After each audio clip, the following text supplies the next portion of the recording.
How to join groups in Instagram. Hello guys, this is Atticus and welcome back to another tutorial video. In today's video, I'll teach you guys how you can join groups in Instagram.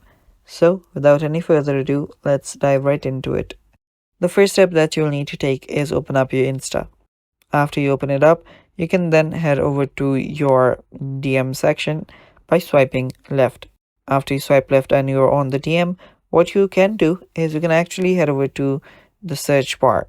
Now, you cannot actually join groups by yourself, but what you can join are the broadcast channels. So simply search for any topic that you want, and after you do scroll down all the way, and there you should see channels. Head over to channels, and after you're on channels, you can simply select any one of them where you can join. So tap on one and you're on that very group or that very channel.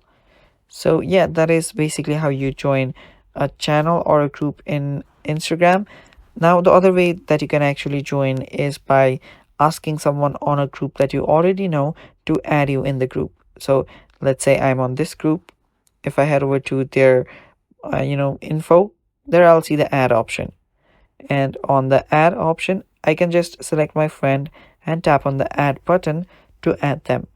Similarly, the person can add you in this way to a new group. And that is how you can join groups in Instagram, guys. Thanks for watching. Stay tuned for more, and bye bye. Take care.